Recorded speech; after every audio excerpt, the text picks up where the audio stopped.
১২,০০০ বছর পর জেগে উঠল উত্তর ইথিওপিয়ার হাইলে গুবি আগ্নেয়গিরি। রোববার স্থানীয় সময় সকালে হঠাৎ সেখানে অগ্ন্যুৎপাত শুরু হয়। মাটি থেকে প্রায় ১৪ কিলোমিটার উপরে উঠে যায় ঘন ধোঁয়ার কুণ্ডলী। ভলকানিক অ্যাশ ছড়িয়ে পড়ে আশপাশের শহর গ্রামে। বিষাক্ত এই ধোঁয়া লোহিত সাগর সংলগ্ন ইয়েমেন, ওমান, ভারত এবং উত্তর পাকিস্তান পর্যন্ত ছড়িয়ে পড়ে। দিল্লি থেকে একাধিক ফ্লাইট বাতিল করা হয়। বহু বছর ধরে ঘুমিয়ে থাকা এক দৈত্যের মতোই জেগে উঠল ইথিওপিয়ার হাইলি গুবি আগ্নেয়গিরি। অন্তত ১২,০০০ বছর নিষ্ক্রিয় থাকার পর অগ্ন্যুৎপাত শুরু করেছে এই ভলকানো।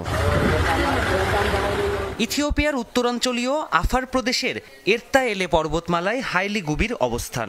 রাজধানী আদ্দিস আবাবা থেকে দূরত্ব প্রায় ৮০০ কিলোমিটার। প্রায় ২ ঘন্টা ধরে চলে অগ্ন্যুৎপাত। আকাশে প্রায় ১৪ কিলোমিটার পর্যন্ত উঠে যায় ঘন ধোঁয়ার কুণ্ডলী। অন্ধকারাচ্ছন্ন হয়ে পড়ে পার্শ্ববর্তী আফদেরা অঞ্চলের আকাশ। আশপাশের কয়েক মাইল এলাকায় জারি করা হয় সর্বোচ্চ সতর্কতা। স্যাটেলাইট ইমেজে দেখা যায় এরই মধ্যে ভলকানিক ছায়ের মেঘ ছড়িয়ে পড়েছে ইয়েমেন, ওমান, ভারত এবং পাকিস্তানের উত্তরাঞ্চল পর্যন্ত। ছাই মেঘে আচ্ছন্ন এলাকার আকাশপথ এড়িয়ে চলার নির্দেশনা দেওয়া হয়েছে বিমানগুলোকে। বাতিল হয়েছে দিল্লি থেকে হংকং, দুবাই আর জেদ্দা সহ বিভিন্ন গন্তব্যের ফ্লাইট। যাত্রায় বিশেষ সতর্কতা জারি করেছে ইন্ডিগো এয়ারলাইন্স। প্রশ্ন উঠেছে, এত বছর পর হঠাৎ কেন জেগে উঠল এই আগ্নেয়গিরি? প্রায় ৫০০ মিটার উঁচু এই আগ্নেয়গিরিটি রিফট ভ্যালির মধ্যে অবস্থিত, যা দুটি টেকটনিক প্লেটের সংযোগস্থল। এই স্থানে পৃথিবীর ভূত্বক তুলনামূলক পাতলা হয় প্রচণ্ড তাপ আর চাপে আবদ্ধ ম্যাগমা এ পথেই ছিটকে বেরিয়ে আসে। চারপাশে ছড়িয়ে দেয় গ্যাস, গলিত পাথর বা লাভা আর ছায়ের মোটা আস্তরণ।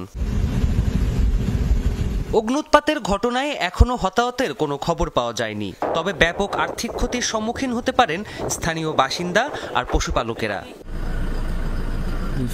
দানপ্রতিম কুণ্ডু, যমুনা নিউজ। মা, পিম্পল ৫ দিনেই চলে যাবে। যাবে না মা।